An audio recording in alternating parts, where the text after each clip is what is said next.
Hello everyone, welcome to my channel. Exam NCERT में आप सबका स्वागत है। आज हमारा चैप्टर क्या है? आज हमारा सेकंड चैप्टर है विविधता एवं भेदभाव। यानी हमने फर्स्ट चैप्टर में क्या पढ़ा था? हमने फर्स्ट चैप्टर में विविधता कंप्लीट किया था, है ना, कि विविधता क्या होता है। अब हम आज के चैप्टर में विविधता तो पढ़ेंगे ही, उसके साथ साथ हम भेदभाव को जानेंगे ना, भेदभाव क्या होता है। ठीक है, ओके। वैसे आप लोग इस चैनल के टॉपिक को इस जो चैप्टर है ना, इसके टॉपिक को आप लोग ईज़िली समझ पा रहे हो कि विविधता क्या होता है, भेदभाव क्या होता है। लेकिन हम अपने चैप्टर के अकॉर्डिंग अच्छे से समझेंगे, ओके। जैसे पिछले पार्ट में हमने विविधता के बारे में पढ़ा, कई बार जो लोग दूसरों से अलग होते हैं उन्हें चिढ़ाया जाता है, उनका मजाक उड़ाया जाता है या फिर उन्हें कई गतिविधियों या समूह में शामिल नहीं किया जाता है। अगर हमारे दोस्त या दूसरे लोग हमारे साथ ऐसा व्यवहार करें तो हमें दुख होता ही है ना, और गुस्सा भी आता है और हम असह्य महसूस भी करते हैं। असह्य मतलब अनकंफर्टेबल फील हम लोग फील करते हैं, है ना। कोई हमारा मजाक उड़ाए और तो हमें गुस्सा भी आएगा और हमें अजीब लगता है ना, उस जगह पे हम लोग फिर अच्छा नहीं लगता है हमें। क्या आपने कभी सोचा है ऐसा क्यों होता है? ठीक है, आगे बढ़ते हैं। इस पार्ट में हम यह समझने की कोशिश करेंगे कि ऐसे अनुभव हमारे समाज से और हमारे आसपास मौजूद असमानताओं से कैसे जुड़े हुए हैं। अब इन अनुभवों के बारे में सॉरी अब हम इस अनुभव के बारे में पढ़ेंगे, ठीक है, और इन असमानताओं के बारे में। ये देखिए, ये हमारा जैसे ये चैप्टर दिया हुआ है, इसमें देखो इसमें जो बने हुए हैं ना, लोग बने हुए हैं, सब डिफरेंट डिफरेंट पर्सनालिटी से बिलोंग कर रहे हैं, है ना। देखिए, जैसे ये एक व्हील चेयर वाला है ना ये बच्चा, और इसमें और भी सब अलग अलग टाइप से, कुछ स्कूल जाने वाले हैं, कुछ नॉर्मल लोग हैं ना। ठीक है, आगे पढ़ते हैं हम। हमारे इस चैप्टर में जो मेन है ना वो हम समझते हैं। देखो, हम क्या हैं और हम कैसे हैं, ये कई चीज़ों पर निर्भर करता है। हम कैसे रहते हैं, कौन सी भाषाएं बोलते हैं, क्या खाते हैं, क्या पहनते हैं, कौन से खेल खेलते हैं और कौन से उत्सव मनाते हैं, यानी कौन से हम फेस्टिवल मनाते हैं। इन सब पर हमारे रहने की जगह के भूगोल और उसके इतिहास का असर पड़ता है। तो इन सब पर क्या असर पड़ता है?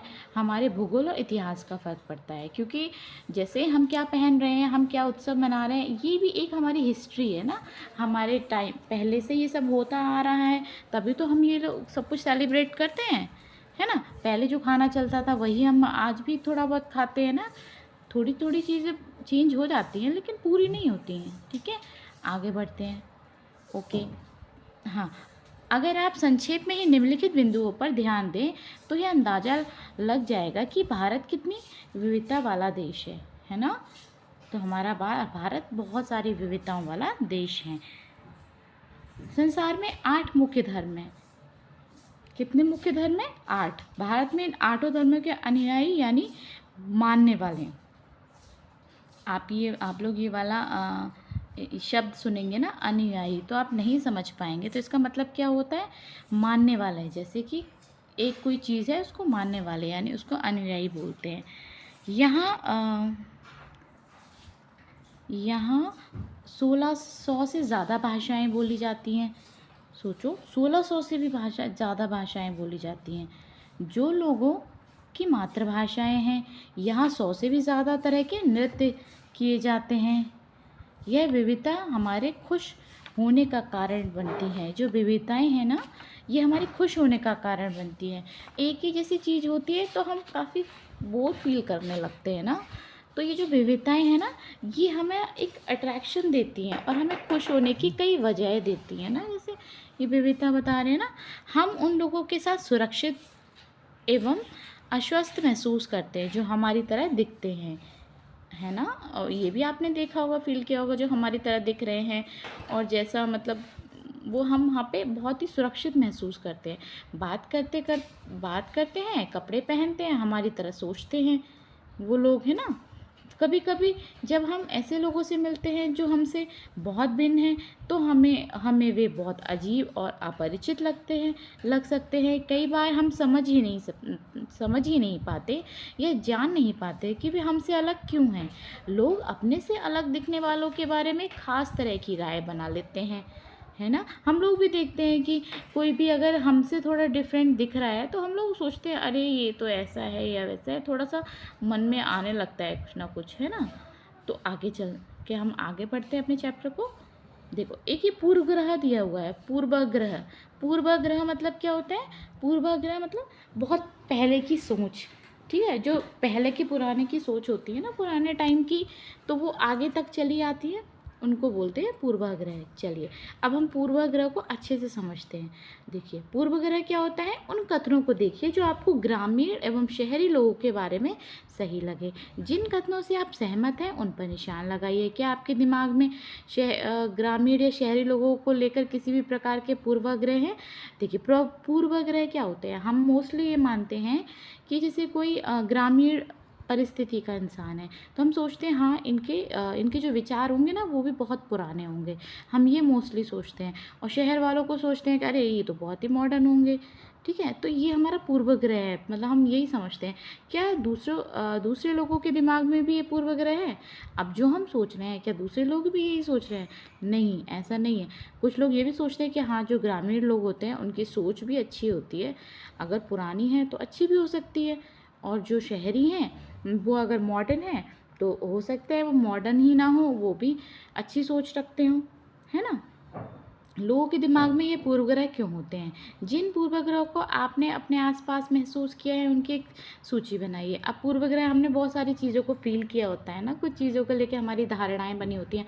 हमारा मन होता है ना कि हम मतलब कोई भी चीज़ देख लेते हैं तो हम सोचते हैं अरे ये तो ऐसे ही था, अरे ये तो ऐसे ही होते हैं, ये तो वैसे ही होते हैं ना, इस टाइप से हम सोचते हैं।